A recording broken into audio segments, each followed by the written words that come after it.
نبی صلی اللہ علیہ وسلم نے فرمایا، میں نے تمہیں سفید روشن دین پر چھوڑا ہے جس کی رات بھی اس کی دن کی طرح ہے، اب وہی کجروی اختیار کرے گا جو ہلاک ہونے والا ہے۔ یعنی اس سیدھے صاف ستھرے دین سے وہی منہ موڑے گا جو ہلاکت میں جانے والا ہے، ہلاکت میں پڑنے والا ہے۔ ہمارے دین نے ہمیں ہر چیز کی تعلیم دی ہے، ہمیں صرف قانون نہیں دیا، ہمیں صرف اخلاق نہیں دیا، ہمیں عقیدہ بھی دیا، ایمان دیا، عبادات کا طریقہ سکھایا، معاملات کرنے سکھائے، اخلاق سکھایا۔ زندگی کی ہر چھوٹی بڑی چیز ہمیں ہمارے رسول صلی اللہ علیہ وسلم نے دے دی۔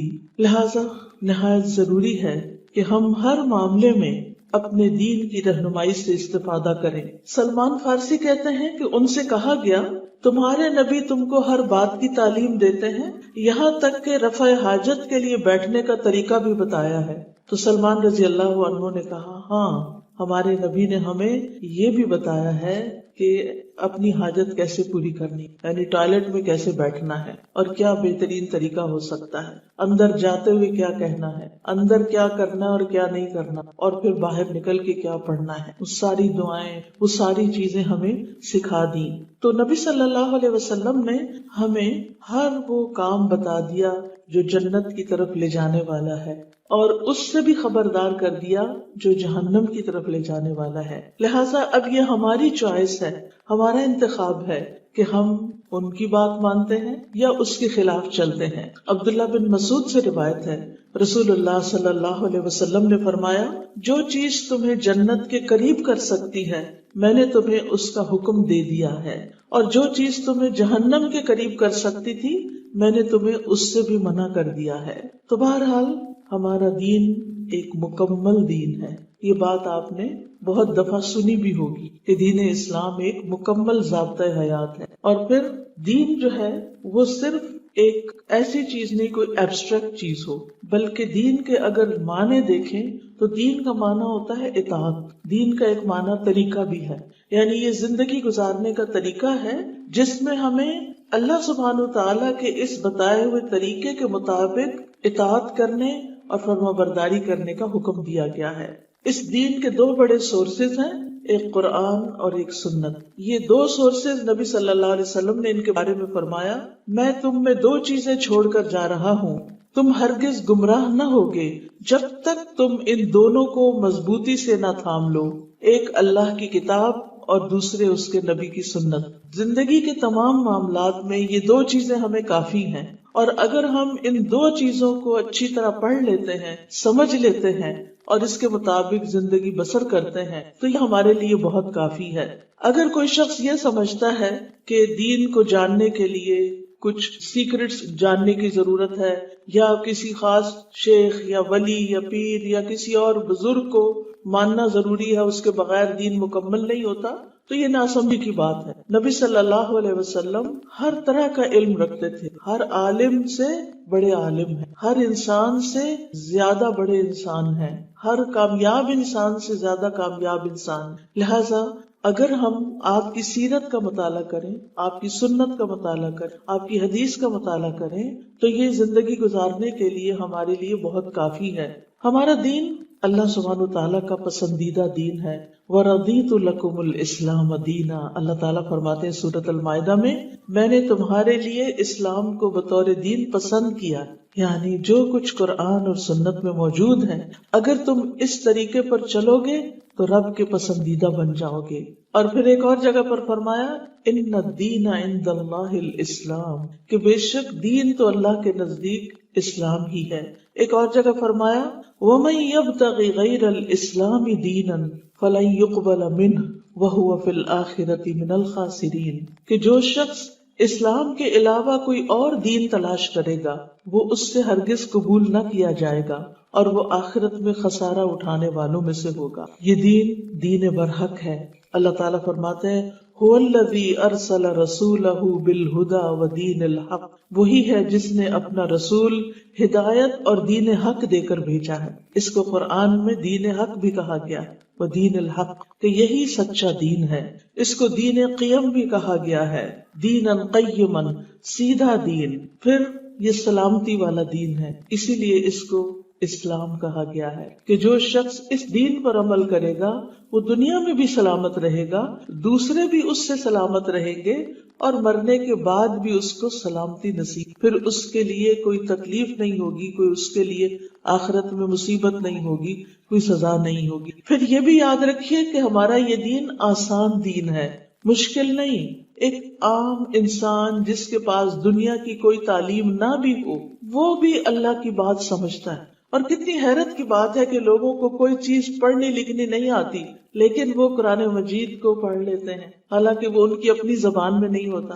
کتنی خواتین ایسی جنہوں نے کبھی اسکول کا منہ نہیں دیکھا، لیکن کسی بی بی سے قرآن پڑھ کے ساری زندگی وہ قرآن کی تلاوت کرتی رہی۔ تو یہ اللہ سبحانہ وتعالیٰ کی کتنی بڑی نعمت ہے۔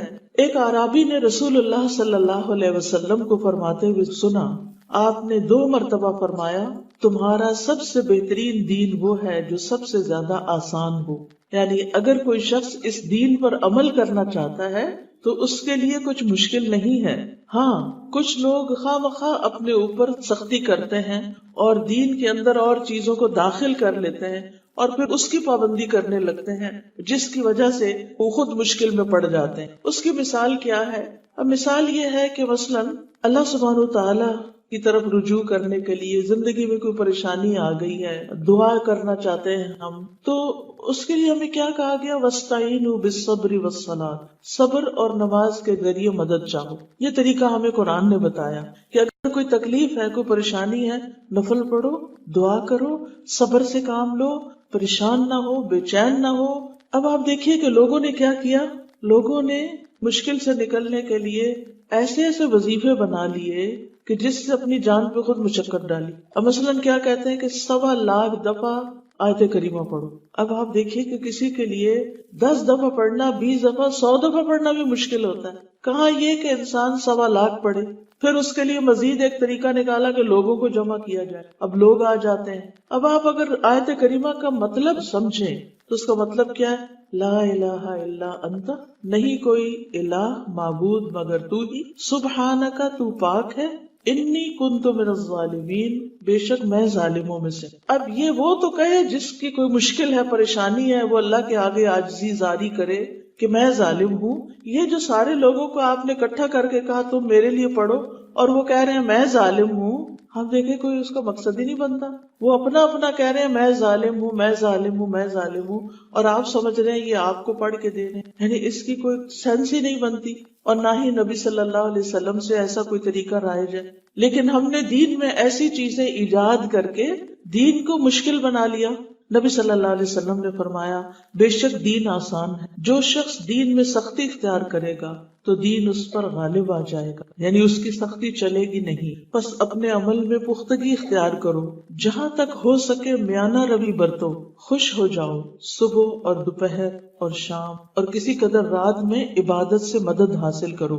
یعنی نمازوں کے اوقات آپ دیکھیں، ایک سورج نکلنے سے پہلے، ایک سورج نکلنے کے بعد ہے، اور ایک رات کے وقت ہے عشاء کی۔ دن میں جب سورج ڈھل جائے تو ایک، اور پھر کچھ اس کے تھوڑی دیر بعد، گھنٹے ڈیڑھ بعد دوبارہ عصر کی نماز۔ تو آپ دیکھیں کہ کتنے وقفے کے ساتھ نمازیں ہیں، تاکہ انسان جیسے سورج نکلنے سے پہلے ایک نماز پڑھ لیتا ہے، پھر اپنے دن کے کام کاج شروع کر لیتا ہے۔ اب آپ دیکھیں کہ اگر آپ نے فجر کی نماز 6 بجے پڑھی ہے، آج کل چلے 6:30 تک بھی پڑھ لیتے ہیں، 7 بجے سورج نکلتا ہے تو سورج نکلنے سے پہلے تک نماز ہو جاتی۔ اب آپ دیکھیے کہ 7 بجے سے لے کر 1 بجے تک 6 گھنٹے بن جاتے ہیں، اس میں آپ آرام سے اپنے دنیا کے کام کر سکتے۔ پھر آپ ظہر کی نماز پڑھتے ہیں، پھر آپ دیکھیں 3-4 بجے عصر ہوتی ہے، 2-3 گھنٹے پھر آپ کو مل گئے، پھر مغرب ہوتی، پھر اسی طرح 2-2.5 گھنٹے آپ کو مل جاتے ہیں۔ تو اس طرح آرام سے آپ اپنی عبادت بھی کرتے ہیں اور اپنے دن کے کام کاج بھی کر لیتے ہیں۔ اللہ تعالیٰ نے ہمارے لیے آسانی کی۔ نبی صلی اللہ علیہ وسلم جب معراج پر تشریف لے گئے تھے تو اس وقت آپ کو 50 نمازیں دی گئی، جو موسیٰ علیہ السلام نے کہا کہ میں نے یہ تجربہ کیا ہے، آپ کی امت یہ 50 نہیں پڑھ سکتی، آپ اسے کم کرائیں۔ کم کراتے کراتے صرف 5 رہ گئی اور ثواب 50 کا ہے۔ یعنی اتنی اللہ تعالیٰ نے ہم پر رحمت فرمائی کہ جو حکم دے دیا اس حکم میں تو کمی کر دی لیکن اجر میں کمی نہیں کی۔ اب اگر کوئی شخص دن کی 5 نمازیں پڑھتا ہے تو 50 کا ثواب کماتا ہے. پھر اسی طرح یہ دین وسعت والا ہے، اس میں بڑی سہولتیں ہیں. مثلاً اگر کوئی شخص وضو نہیں کر سکتا تو تیمم کر لے، اگر کوئی شخص کھڑے ہو کے نماز نہیں پڑھ سکتا تو بیٹھ کے نماز پڑھ لے. جو بزرگ بوڑھے لوگ بیٹھ کے بھی نہیں پڑھ سکتے وہ لیٹ کے بھی اشارے سے پڑھ سکتے ہیں. جو زمین پہ سجدہ نہیں کر سکتا وہ کرسی پہ بیٹھ کے بھی اشاروں سے نماز پڑھ سکتا ہے. یعنی یہ معذور لوگوں کے لیے بات کر رہی ہوں، صحت مند لوگوں کی نہیں کہ ہر کوئی کرسی پہ بیٹھ جائے کہ مجھے مشکل ہوتی نیچے جانے میں. یہ ہمیشہ یاد رکھیے، ان مع العسر یسرا، تنگی کے ساتھ آسانی ہے. اگر آپ اپنے آپ کو روزانہ اچھے طریقے سے نماز، اچھے سجدے اور رکوع کرتے ہیں تو آپ کے جوڑوں میں اتنی فلیکسیبلٹی ہوگی کہ آپ کے لیے بڑی عمر میں پھر موومنٹ آسان ہوگی. اللہ یہ کہ کوئی شدید بیماری ہو تو وہ الگ بات ہے، ورنہ آپ کی موومنٹ آسان ہو، آپ کے لیے سہولت ہوگی. لیکن جو لوگ اچھے بھلے ہوتے ہوئے کرسی پہ بیٹھ جاتے ہیں اور وہ صرف یہ کہتے ہیں کہ مشکل ہے نیچے جانا، تو پھر مشکلات کو ہی جنم دیں گی. اور جو مزہ سجدے میں جا کے آتا ہے، کیونکہ انسان اللہ کے سب سے زیادہ قریب اس وقت ہوتا ہے جب وہ عاجزی اور بندگی کے ساتھ اپنا سر، اپنا ماتھا اور اپنا ناک زمین پہ ٹکاتا ہے، اور اس وقت وہ اللہ کی تسبیح بیان کرتا ہے، سبحان ربی الاعلی کہتا ہے کہ پاک ہے اللہ جو سب سے بلند ہے. پھر اسی طرح یہ دین نرمی والا دین ہے، سہولت والا دین ہے. اس دین میں کوئی تنگی نہیں. اللہ سبحانہ وتعالیٰ فرماتے ہیں وَجَاهِدُوا فِي اللَّهِ حَقَّ جِهَادِهِ هُوَ اجْتَبَاكُمْ وَمَا جَعَلَ عَلَيْكُمْ فِي الدِّينِ مِنْ حَرَجٍ مِلَّةَ أَبِيكُمْ إِبْرَاهِيمَ هُوَ سَمَّاكُمُ الْمُسْلِمِينَ مِنْ قَبْلُ وَفِي هَذَا لِيَكُونَ الرَّسُولُ شَهِيدًا عَلَيْكُمْ وَتَكُونُوا شُهَدَاءَ عَلَى النَّاسِ فَأَقِيمُوا الصَّلَاةَ وَآتُوا الزَّكَاةَ وَاعْتَصِمُوا بِاللَّهِ هُوَ مَوْلَاكُمْ فَنِعْمَ الْمَوْلَى وَنِعْمَ النَّصِيرُ. اور اللہ کے راستے میں جہاد کرو جیسے کہ جہاد کا حق ہے، اسی نے تمہیں چنا ہے، اور دین میں تم پر کوئی تنگی نہیں رکھی. یعنی دین کے اندر کوئی ایسا حکم نہیں دیا کہ تم تنگ پڑ جاؤ، مشکل میں پڑ جاؤ. اپنے باپ ابراہیم کی ملت کے مطابق، یعنی یہ وہی دین ہے جو ابراہیم علیہ السلام کا دین تھا. ان سے رب نے کیا فرمایا تھا؟ اذ قال له ربه اسلم قال اسلمت لرب العالمین. اللہ تعالیٰ نے فرمایا کہ اے ابراہیم فرما بردار بن جاؤ، تو انہوں نے کیا کہا؟ اسلمت لرب العالمین، میں رب العالمین کا فرما بردار بن گیا، میں اسلام لے آیا. پھر فرمایا هو سماکم المسلمین، اس نے تمہارا نام مسلمان رکھا ہے. آج ہماری سب سے بڑی پہچان کیا ہونی چاہیے؟ مسلمان. آپ دیکھیں کہ ہمارے ہی ملک میں ایسی باتیں کی جاتی ہیں، پہلے پاکستان. ٹھیک ہے پاکستان ہمیں دل و جان سے عزیز ہے، لیکن ہم پہلے مسلمان.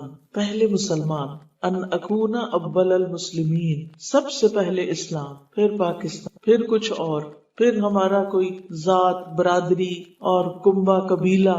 لیکن افسوس یہ کہ ہم نے دین کے نام پر ہی فرقے بنا لیے ہیں، اور اپنے آپ کو مسلمان کہنا تو بہت پیچھے کر دیا ہے. کبھی اپنے آپ کو وہابی کہتے ہیں، کبھی اپنے آپ کو سنی کہتے ہیں، کبھی اپنے آپ کو شیعہ کہتے ہیں، کبھی کچھ اور کہتے ہیں. ہم مسلمان ہیں، ہمارا معبود ایک ہے، الہ ایک ہے، ہمارا قرآن ایک ہے، ہمارا نبی ایک ہے، ہم ایک ملت ہیں، ہم ایک قبلے کو فالو کرتے ہیں، ہم سب ایک رب کے بندے ہیں. پھر ہم نے آپس میں اتنے بڑے بڑے اختلاف کیوں کر لیے؟ اگر ہم اس دین کو سیدھا سادہ لیں، قرآن و سنت کو اپنے سامنے رکھیں اور باقی باتوں کو پیچھے چھوڑ دیں تو بہت سے جھگڑے، مسئلے اور یہ قتل و غارت ختم ہو جائیں. لیکن چونکہ ہم تعصبات میں پڑ گئے ہیں، ہم ایک دوسرے کے ساتھ اختلاف کر کے پھر مخالفت میں پڑ گئے اور پھر ایک دوسرے کے جانی دشمن بن گئے اور ایک دوسرے سے نفرتیں کرنے لگ گئے. تو ہمارا دین تو ہمیں نفرت نہیں سکھاتا. ہمارے دین کی بنیاد کیا ہے؟ ہمارے دین کی بنیاد قرآن و سنت پر ہے. آپ قرآن مجید کھولتے ہیں تو سب سے پہلے کیا آتا ہے؟ سب سے پہلی آیت کیا آتی ہے؟ کوئی بتائے گا؟ اس سے پہلے کیا لکھا ہوتا ہے؟ بسم اللہ الرحمن الرحیم. سب سے پہلے جو اللہ سبحانہ و تعالیٰ کا تعارف ہے اس میں وہ کیا ہے کہ وہ کون ہے؟ الرحمن الرحیم. اور یہ آیت قرآن مجید میں کتنی دفعہ ریپیٹ ہوتی ہے؟ کتنی دفعہ آتی ہے بسم اللہ الرحمن الرحیم؟ کتنی دفعہ آتا ہے قرآن میں؟ 114 دفعہ. گویا 114 دفعہ ہمیں یاد کرایا جاتا ہے کہ اللہ بڑا مہربان ہے، بڑا رحم فرمانے والا ہے.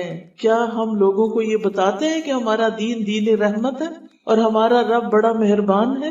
قرآن مجید میں کوئی اور آیت 114 بار نہیں آئی، صرف بسم اللہ 114 دفعہ آئی ہے، اور 114 دفعہ ہمیں بتایا جاتا ہے کہ اللہ کے نام سے شروع کرو جو بڑا ہی مہربان، بار بار رحم فرمانے والا ہے. وہ ہم پر بار بار رحمت کرتے، ہم گناہ کرتے ہیں پھر اس کی طرف جاتے ہیں، پھر وہ توبہ قبول کر لیتا ہے. اگر وہ مہربان نہ ہوتا، اگر وہ رحمان نہ ہوتا، وہ رحیم نہ ہوتا تو کبھی معاف نہ کرتا. جیسے یہ بندوں کا حال ہے نا، ذرا سی ان کے حق میں کوئی کوتاہی ہو جائے تو ہم ان کو معاف نہیں کرتے. ہم منہ سے بول کے کہتے ہیں تو میں تو کبھی نہیں چھوڑوں گی، کبھی نہیں معاف کروں گی. ہم کیسے مسلمان ہیں کہ جو معاف نہیں کر سکتے، جو دوسروں پر رحم نہیں کر سکتے. ہمیں تو اس رحم کا، اس ہمدردی کا، اس خیر خواہی کا اتنا زیادہ سبق دیا گیا ہے کہ ایک دوسرے کے ساتھ اچھا سلوک کرو. پھر آپ دیکھیے کہ یہ دین نرمی والا دین ہے اور اس میں سراسر خیر خواہی ہے. رسول اللہ صلی اللہ علیہ وسلم نے فرمایا ان الدین النصیحہ، دین خیر خواہی کا نام ہے. یعنی دیندار کون ہے؟ جس کے دل میں دوسروں کے لیے خیر خواہی ہے، جو دوسروں کی خیر چاہتا ہے. یعنی آپ کیسے دیندار ہیں؟ یعنی ہم نے تو دین کی نشانی کیا رکھی ہوئی ہے کہ اگر آدمی ہے تو اس کی داڑھی ہونی چاہیے تو تب وہ دیندار ہے. ٹھیک ہے، ہونی چاہیے، اس سے انکار کوئی نہیں. عورت ہے تو حجاب پہنا ہوا تو یہ دیندار ہے. ہم ایسے ہی دین والوں کو پہچانتے ہیں نا. ٹھیک ہے، حجاب ہونا چاہیے، لیکن صرف داڑھی اور حجاب ہی دین نہیں ہے. دین اس سے آگے بھی ہے، اور وہ دین کیا ہے؟ خیر خواہی کا نام. ہر ایک کے لیے خیر چاہو، انسانوں کے لیے بھی، حیوانوں کے لیے بھی، بچوں کے لیے بھی، بزرگوں کے لیے بھی، اپنوں کے لیے بھی، پرایوں کے لیے بھی. جو تمہارے ساتھ احسان کرے اس کے ساتھ بھی، جو تمہارے ساتھ برا کرے اس کے ساتھ بھی. سب کی خیر چاہو، سب کے لیے خیر مانگو، سب کا بھلا چاہو، سب میں خیر بانٹو. ہمارا دین ہمیں یہ سکھاتا ہے. آج میں یہاں کیوں آئی ہوں؟ خیر کا پیغام لے کر آئی. میں شاید آپ میں سے کسی کو بھی نہ جانتی ہوں، لیکن میں کیوں آئی ہوں؟ تاکہ خیر کی بات آپ سے شیئر کروں. یہ صرف میرا کام نہیں، یہ صرف میرا فرض نہیں، آپ میں سے ہر ایک کا فرض ہے کہ دوسرے کی خیر خواہی چاہے، دوسرے کو دنیا میں بھی خیر کے ساتھ زندگی بسر کرنے کا طریقہ بتائے، اور مرنے کے بعد کس چیز میں خیر اور بھلائی ہے وہ بھی بتائے. ہم میں سے ہر ایک، جتنے لوگ اس کے دائرہ کار میں آتے ہیں، ان سب کے ساتھ اس کو کیا برتنا ہے؟ خیر خواہی برتنا. اس کے لیے برا نہیں چاہنا، کیونکہ جو دوسرے کے لیے گڑھا کھودتا ہے خود اس میں گرتا ہے. کسی کے لیے چالیں نہیں چلنی، کسی کو بددعائیں نہیں دینی، بلکہ اگر کوئی آپ کے ساتھ اچھا نہیں کرتا تو آپ دعا کریں یا اللہ اس کو ہدایت دے. اگر آپ لوگوں کے بیچ میں گھر میں اختلاف ہے تو دعا کریں اللہم الف بین قلوبنا، اللہ ہمارے دلوں میں الفت ڈال دے، ہمارے دلوں میں محبت ڈال دے. نہ کہ ایک دوسرے کی جڑیں کاٹنا بیٹھ جائیں، ہم ایک دوسرے کو برا بھلا کہنا شروع کر دیں، ہم ایک دوسرے کے ساتھ بدتمیزی سے پیش آئیں اور لڑائی جھگڑے کریں اور بد اخلاقی برتیں. یہ تو ہمارا دین نہیں ہے نا. ہمیں تو بتایا گیا کہ ہمارے دائیں بائیں دو فرشتے بیٹھے ہوئے ہیں جو ہمارا ہر لفظ لکھ لیتے ہیں. اگر ہم کسی کی پیٹ کے پیچھے بھی اس کی برائی کر رہے ہیں تو وہ ہمارے اعمال نامے میں لکھ لیں گے. قیامت کے دن ہمیں دکھایا جائے گا یہ کیا تھا تم نے. آج بندوں سے ہم چھپ کے برے کام کر سکتے ہیں، ہم چھپ چھپ کے بے حیائی کی چیزیں فون پہ دیکھ سکتے ہیں، لیکن وہ فرشتے اس وقت بھی ساتھ ہوتے ہیں اور پھر اللہ سبحانہ وتعالیٰ بھی دیکھ رہا ہوتا ہے. اگر ہم کسی کے مال پہ ہاتھ ڈالتے ہیں، کسی کی عزت پہ ہاتھ ڈالتے ہیں، کسی کو کسی بھی طرح سامنے یا پیچھے نقصان دینے کی کوشش کرتے ہیں، اللہ کو سب پتا ہے کہ تم کیا کر رہے ہو. پھر جیسا تم کرو گے وہی ساتھ لے کے جاؤ گے. قبر میں بھی وہی جائے گا، آخرت میں بھی وہی ساتھ ہوگا. اللہ سے جب ملاقات ہوگی وہی اعمال نامہ ساتھ ہوگا. آپ دیکھیں جب دنیا میں بھی آپ کسی سے ملنے کے لیے جاتے ہیں تو کس طرح جاتے ہیں؟ صاف ستھرے ہو کر، اچھے کپڑے پہن کر، اچھی حالت میں جاتے ہیں، تیار ہو کے جاتے ہیں. ہم سب سوچیں اللہ سبحانہ تعالیٰ سے ملنے کی کتنی تیاری. حدیث میں آتا ہے اللہ نہ تمہاری صورتیں دیکھتا ہے نہ تمہارے مال دیکھتا ہے، کوئی تمہارا سٹیٹس نہیں دیکھتا. وَلَٰكِن يَنظُرُ إِلَىٰ قُلُوبِكُمْ وَأَعْمَالِكُمْ، لیکن وہ تمہارے دل دیکھتا ہے اور تمہارے عمل دیکھتا ہے. تو ہم سب کو بھی کس چیز کی طرف توجہ کرنی چاہیے؟ اپنے دلوں کی طرف اور اپنے اعمال کی طرف. ان کے ساتھ، اس دل کے ساتھ اور ان اعمال کے ساتھ جو ہم دن رات کرتے رہتے ہیں، ان کو پکڑ کے ہاتھ میں لے کے اللہ سے ملاقات کرنی. پھر اللہ تعالیٰ دیکھے گا کیا لے کے آیا بندہ، کیا دکھائیں گے اس وقت. کیا دکھائیں گے؟ اگر ہماری زبان ہی صاف نہیں، ہم زبان سے غلط باتیں کرتے ہیں، یا زبان سے ہم گالی گلوچ کرتے ہیں، یا جھوٹ بولتے ہیں، یا اور غلط باتیں کرتے ہیں، وہ جو ساری اس میں لکھی ہوئی ہوں گی، اس ساری کے ساتھ اللہ سبحانہ تعالیٰ کو کیا پیش کریں گے، کیا دکھائیں گے؟ اس وقت کوئی ساتھ نہیں ہوگا۔ یاد رکھیں، اللہ سے ملاقات یقینی ہے، کسی بھول میں نہ رہنا۔ جب انسان اللہ کے سامنے کھڑا ہوگا، کوئی تیسرا وہاں نہیں ہوگا، بس ہمارے عمل ہمارے ساتھ ہوں گے۔ تو دنیا سے ایسے عمل کر کے جائیں کہ اللہ خوش ہو جائے، وہ آپ کو دیکھے تو کہے جا بندے، میں نے تیرا حساب نہیں لینا، تو بغیر حساب کے جنت میں چلا جا، تو نے تو ساری زندگی مجھے خوش کرنے میں گزاری، میری رضا کے لیے گزاری، آج میں تجھ سے راضی ہوں۔ یہ زندگی اس طرح گزارے کہ آپ سے اللہ راضی ہو جائے، اور قیامت کے دن وہ پوچھے بتا تیری رضا کیا ہے، اب تو کیا چاہتا ہے؟ کیونکہ ہم ساری زندگی یہ دیکھتے رہے کہ اللہ کیا چاہتا ہے، اور جو یہ نہ دیکھے، اپنی مرضی کرتا رہے، لوگوں کی مرضی پہ چلتا رہے، لوگوں کی پسند کا کھائے، لوگوں کی پسند کا پہنے، لوگوں کی پسند کے کام کرے، اور اس کی اپنی کوئی مرضی نہ ہو اور اپنا کوئی طریقہ نہ ہو، اپنا کیا، اللہ کا جو بتایا وہ طریقہ ہی ہمارا طریقہ ہونا چاہیے، تو پھر ہم کس کے بندے بن کے جی رہے ہیں؟ لوگوں کے غلام بن کے جی رہے ہیں۔ آج آپ دیکھیں ہماری ڈریسنگ کون سی ہوتی، ہمارے کپڑے لباس ہم وہ خریدتے ہیں جو لوگ پسند کریں، ہم وہ پہنتے ہیں جو لوگ پسند کریں، ہمارے شادی بیاہ کے کپڑے اور شادی بیاہ کے طریقے وہ سب لوگوں کی پسند۔ اس وقت ہم میں سے کتنے لوگ یہ دیکھتے ہیں کہ میرا رب کیا چاہتا ہے، اس موقع پر میرا رب کیا حکم دیتا ہے۔ تو اگر آج ہم یہ زندگی رب کی نافرمانیوں میں گزار رہے ہیں تو پھر کل کیا منہ دکھائیں گے؟ لہٰذا بے حد ضروری ہے کہ ہم جہاں لوگوں کی خیرخواہی کریں وہاں اپنی خیرخواہی بھی کریں، اور اپنی خیرخواہی میں سب سے اہم بات یہ ہے کہ ہم اپنے ایمان کو مضبوط بنائیں، اور خاص طور پر خواتین کے لیے یہ بات بڑی ضروری ہے کہ وہ حیا کا دامن نہ چھوڑیں۔ مردوں کے لیے بھی ہے لیکن عورتوں کے لیے اور بھی زیادہ ہے، کیونکہ اللہ تعالیٰ نے عورت کو خاص بنایا ہے، اس کے اندر خاص صلاحیتیں رکھی ہیں، اس کے اندر تخلیق کی صلاحیت رکھی ہے، اس سے انسانیت کی پیدائش کا کام لیا ہے، انسانوں کو پالنے کا کام لیا ہے، اس کی گود میں انسان پلتے ہیں، وہ بڑی قیمتی چیز ہے، وہ بڑا بہترین کام کرتی، اسی لیے اس کا درجہ مرد کے مقابلے میں 3 گنا زیادہ ہو جاتا ہے جب وہ ماں بن جاتی ہے، کیونکہ وہ بچے کو اپنے پیٹ میں اٹھاتی، وہ تکلیف دے کے جنم دیتی، وہ اس کے لیے راتیں جاگتی ہے، اس کی پرورش کرتی ہے، اس کو دودھ پلاتی ہے، اور یوں اجر کماتی ہے، اور یوں دنیا میں بھی اس کا ایک مقام ہوتا ہے اور اللہ کے نزدیک بھی اس کا مقام ہے۔ جس عورت کے حصے میں نسلوں کی حفاظت ہے اس عورت کو اپنی حیا کی حفاظت کرنی۔ اس کا جسم سب مردوں کے لیے نہیں ہے، وہ اس لیے نہیں ہے کہ کسی بل بورڈ پر گلا ننگا کر کے زیور پہن کے کار کا اشتہار دے یا پیٹرول کا اشتہار دے رہی ہو۔ کیوں؟ کل میں گزر رہی تھی ایک سڑک سے اور بہت بڑا بورڈ لگا ہوا تھا، بازار میں سارے آدمی تھے، اور اتنی بڑی عورت کی تصویر لگی تھی جس سے اسے اتنا بڑا گلا کھلا ہوا تھا اور اس کے اوپر زیور پہنے۔ میں نے کہا یہ عورت اپنا آپ کس کو دکھا رہی ہے؟ ان سارے مردوں کو جو سڑک پہ پھر رہے۔ ہم اتنے سستے ہو گئے، ہمیں تو اللہ نے قیمتی بنایا، قیمتی چیزوں کی حفاظت ہوتی ہے، قیمتی چیزوں کو ڈھانپ کے رکھا جاتا ہے، قیمتی چیزوں کو چھپا کے رکھا جاتا ہے۔ ہمارا حسن، ہماری زینت مردوں کو دکھانے کے لیے نہیں ہے، اللہ نے ہمیں خاص بنایا ہے اور ہماری حفاظت کی ہے، ہمیں اپنی حفاظت کرنی چاہیے کیونکہ یہ دین حیا کا دین ہے۔ قرہ بن ایاس کہتے ہیں ہم نبی صلی اللہ علیہ وسلم کے ساتھ تھے، آپ کے پاس حیا کا ذکر ہوا، یعنی شرم و حیا کا، تو انہوں نے عرض کیا اے اللہ کے رسول، کیا حیا بھی دین کا حصہ؟ کیا حیا دین میں سے ہے؟ آپ نے فرمایا بلکہ وہ تو سارے کا سارا ہی دین ہے، حیا نہیں تو دین نہیں، حیا نہیں تو ایمان نہیں۔ تو اس لیے ہمیں نہ ایسا لباس پہننا ہے اور نہ ایسی حرکات کرنی کہ جس کی وجہ سے ہماری حیا میں خلل آئے۔ پھر آپ دیکھیے کہ ہمارا دین ہمیں مسلسل نشو و نما دیتا ہے، اور اللہ سبحانہ وتعالی ہمیں علم کے ساتھ جڑنے کی طرف بلاتا ہے۔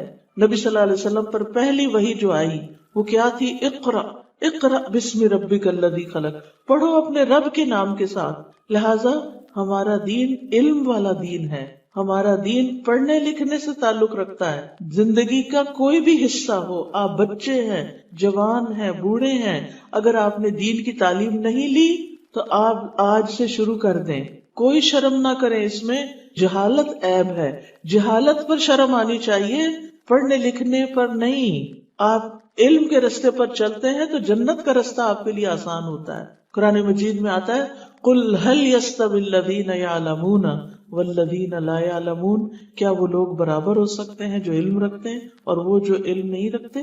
برابر نہیں ہوتے. يَرْفَعِ اللَّهُ الَّذِينَ آمَنُوا مِنْكُمْ وَالَّذِينَ أُوتُوا الْعِلْمَ دَرَجَاتٍ، اللہ ان لوگوں کو بلندی عطا کرتا ہے جو ایمان لائے، اور وہ لوگ جو علم دیے گئے ان کے تو درجات بہت بلند ہیں. علم بلندی عطا کرتا ہے، لہٰذا ہمارا دین علم والا دین ہے، اس دین کو سیکھنا ہے ہمیں. پھر یہ یاد رکھیے کہ دین میں جبر نہیں ہے، یعنی کسی کو زبردستی مسلمان نہیں بنایا جائے گا. جو آ گئے ہیں وہ اپنے آپ کو پابند کریں جو اللہ کے احکام ہیں، لیکن کسی اور کو زبردستی اس طرف نہیں لایا جائے. اس کی دعوت ضرور دی جائے گی، انسانوں کا بھلا کیا جائے گا، ان کی خیر خواہی کی جائے گی، انہیں بتایا جائے گا کہ اللہ ایک ہے، محمد صلی اللہ علیہ وسلم اللہ کے رسول ہیں، اللہ نے قرآن ہماری ہدایت کے لیے بھیجا ہے، ہمیں ایک دن مرنے کے بعد اللہ کے حضور حاضر ہونا ہے. یہ ساری باتیں لوگوں کو پتہ ہونی چاہیے. آپ دیکھیں کہ وہ انسان ہی کیا انسان ہے جس کو یہ نہ پتا وہ آیا کہاں سے ہے، جس کو یہ نہ پتا اس نے جانا کہاں ہے. اگر سڑک پر کوئی ایک بندہ آپ کو ملے، آپ پوچھے کدھر سے آ رہے ہو، وہ کہ پتا نہیں. آپ پوچھے کدھر جا رہے ہو، وہ کہ پتا نہیں. آپ کہیں گے لگتا ہے کہ یہ شخص پاگل ہے، اس کو پتا نہیں ہے، نہ پتا کہاں سے آئے نہ پتا کہاں جانا ہے. ایسے ہی لوگ اپنے گھر کا پتہ بھول جاتے ہیں نا. اسی طرح اس دنیا میں ہم پیدا ہو گئے، ہم کھا رہے ہیں، پی رہے ہیں، ہم شادی بیاہ کر رہے ہیں، بچے پیدا کر رہے ہیں، کاروبار کر، سارے کام کر رہے ہیں، یہ نہیں پتا کر رہے کہ ہم آئے کہاں سے ہیں اور ہم نے جانا کدھر ہے. آج ہمارے بچے کنفیوز ہیں کہ انسان کی دنیا میں پیدائش کیسے ہوئی تھی. وہ آج ڈارون کی تھیوری پڑھ پڑھ کے یہ سمجھے بیٹھے ہیں کہ اللہ نے ہمیں نہیں بنایا بلکہ ہم خود بخود ہی بن گئے ہیں. آج آپ دیکھیں جتنے زیادہ بڑے اسکول کالجز میں یونیورسٹیز میں بچے جا رہے ہیں اتنے ہی اپنے دین کے بارے میں زیادہ کنفیوز ہو رہے ہیں، کیونکہ ان کو اس طرح برین واش کیا جا رہا ہے کہ ان کا تعلق اللہ سے نہ رہے، وہ صرف اپنے خواہشات کے بندے بن کے جیئیں، بس جیئیں اپنی مرضی سے جو چاہیں کریں. ہمیں اپنے نفس کی عبادت کے لیے تو نہیں پیدا کیا گیا، ہمیں تو اللہ کی اطاعت کے لیے پیدا کیا گیا ہے. لہٰذا ان لوگوں کو جو بالکل نہیں جانتے انہیں بھی بتانا ہے کہ اللہ نے ہمیں بنایا ہے، ایک مقصد کے لیے ہمیں پیدا کیا ہے. 4 چیزیں اللہ نے اپنے ہاتھ سے بنائی ہیں. نمبر 1 عرش الہی جو ساری مخلوقات کی چھت ہے، باقی ساری چیزیں اس کے نیچے ہیں. اللہ سبحانہ و تعالیٰ عرش کے اوپر. دوسری چیز جنت عدن، جنت اللہ نے اپنے ہاتھ سے بنائی، جو انسان کے لیے اللہ نے بنائی کہ اچھے کام کر کے آؤ تو یہ تمہارے لیے. جنت اللہ سبحانہ و تعالیٰ کی تخلیق میں سے سب سے خوبصورت چیز ہے. آدم علیہ السلام کو اللہ نے اپنے ہاتھ سے بنایا تھا، باقی چیزیں کن کہہ کے بنائی. آسمان، زمین، ستارے، سیارے، یہ کلمہ کن سے بنے. آدم کو اللہ نے اپنے ہاتھ سے بنایا اور آدم کو اللہ تعالیٰ نے سب سے زیادہ عزت دی. وَلَقَدْ كَرَّمْنَا بَنِي آدم اور اس کی اولاد کو اللہ نے عزت بخشی. اور پھر قلم کو اللہ نے اپنے ہاتھ سے بنایا. سبحان اللہ، یہ 4 چیزیں ایسی ہیں جن کو اللہ نے عزت دی ہے، ان کی بہت بڑی اہمیت ہے. ان میں سے ایک ہم انسان ہیں. انسانوں کو کیا کرنا چاہیے؟ دنیا میں قلم لے کے علم حاصل کر کے اللہ نے جو ہمارے لیے سب سے اچھی جگہ بنائی ہے اس کے لیے محنت کریں، اس کے لیے کوشش کریں اور جہنم میں جانے سے بچیں. وہ کام نہ کریں جو آگ کی طرف لے جاتے ہیں. ہمیں پوری لسٹ پتا ہونی چاہیے کہ کیا کیا کام آگ میں لے جانے والے ہیں اور کون کون سی چیزیں جنت کی طرف لے جانے والی ہیں، اور پھر اس کے مطابق ہم سلیکشن کریں کہ ہم نے کیا کرنا ہے کیا نہیں کرنا. کیونکہ انسان کے لیے سب سے بڑی رسوائی، سب سے بڑی ذلت کی بات کہ وہ اینڈ آف دا ڈے جنت میں نہ جائے اور جہنم میں جائے. وہ ذلت اور رسوائی کا دن ہوگا اس انسان کے لیے جسے اٹھا کے جہنم میں اوندے منہ پھینک دیا جائے گا. اور وہاں 2 چیزیں بڑی تکلیف دہ ہوں گی، ایک ہے آگ اور دوسرے ہے تنہائی. جہنم میں ہر شخص اکیلا ہوگا، اپنی اپنی سزا بھگت رہا ہوگا. دنیا میں بھی آپ دیکھیں کہ جب آپ اکیلے رہ جاتے ہیں تو آپ کو وحشت شروع ہو جاتی. وہ لوگ جن کے سارے بچے پڑھ لکھ کے کہیں نہ کہیں دور باہر چلے گئے اور وہ گھر میں اکیلے ہیں تو ان کے دل کیسے تڑپتے ہیں. یا اگر کوئی بوڑھا ہو جائے اور وہ کسی سے ملنے نہ جا سکے یا اس کے پاس کوئی نہ آئے تو وہ تنہائی کتنی تکلیف دیتی ہے. یا پھر انسان کسی ہسپتال میں پڑا ہو یا کہیں بھی تو یاد رکھیں تنہائی کا دکھ بہت بڑا دکھ ہوتا ہے. اسی لیے آپ دیکھیں کہ قرآن مجید میں جہاں جنت کی آیتیں آتی ہیں وہاں خالدین فیہا آتا ہے، اور جہنم والوں کے ساتھ خالدن آتا ہے، سنگولر سیگا آتا ہے. ہر بندہ اکیلا ہوگا، کوئی کسی کی بات نہیں سنے گا، روئیں گے، چیخیں گے، چلائیں گے، کوئی ان کی فریاد نہیں سنے گا. ہر شخص کو اپنی پڑی ہوگی میں کسی طرح یہاں سے نکل جاؤں، لیکن جب کبھی وہ نکلنے کی کوشش کریں گے دوبارہ اسی میں ڈال دیے جائیں. وہ ایسی جیل ہے، اتنی نیچے ہے کہ اس کے اوپر چڑھ کے باہر نکلنا بھی مشکل ہے. تو اس لیے اس بڑی تکلیف سے، اس بڑی سزا سے، اس بڑی مصیبت سے بچنے کی فکر کرنی ہے ہمیں. آپ کو پتہ ہے حضرت عمر رضی اللہ عنہ کتنے بڑے انسان تھے، کتنے نیک اور کتنے عدل والے. وہ جہنم کے خوف سے اتنا روتے تھے کہ ان کی آنکھوں کے ساتھ یہاں 2 لکیریں بن گئی تھی رو رو کے کہ کہیں مجھے نہ جہنم میں پھینک دیا جائے. نیک سے نیک صحابہ جو تھے وہ اس بات پہ پریشان ہوتے تھے کہ کہیں ہم جہنم میں نہ جائیں. تو یاد رکھیے یہ دین ہماری ضرورت ہے، جو ہمیں زندگی گزارنے کا طریقہ سکھاتا ہے. دین اللہ کی ضرورت نہیں ہے، اللہ کو ہماری عبادت نہیں چاہیے. اللہ نے ہمیں اصلاً جنت کے لیے پیدا کیا ہے، لیکن ہمارا دشمن شیطان ہمیں جہنم کی طرف لے جانا چاہتا ہے. لہٰذا وہ برے کاموں کو خوبصورت بنا کے دکھاتا ہے اور ہم اللہ کی نافرمانی کر بیٹھتے ہیں. دین ہماری ضرورت ہے، دین اللہ کی مہربانی ہے ہم پر، دین ہماری فطرت کے عین مطابق ہے. اللہ جس سے بھلائی کا ارادہ کرتا ہے اسے دین کی سمجھ دے دیتا ہے. من یرد اللہ بہ خیرا یفقہہ فی الدین. ہر بچہ دین پر، اسلام پر پیدا ہوتا ہے. حدیث میں آتا ہے ہر پیدا ہونے والا بچہ فطرت اسلام پہ پیدا ہوتا ہے، پھر اس کے والدین اسے یہودی، نصرانی یا مجوسی بنا لیتے ہیں، وہ اس کو اور چیزیں سکھا دیتے ہیں. ہمارا دین درست رستے کی طرف رہنمائی کرنے والا. دین پر چلنے میں ہی اصل زندگی، انسان زندگی کو انجوائے کرتا ہے، کیونکہ دین پہ چلنے والوں کے دل پرسکون ہوتے ہیں.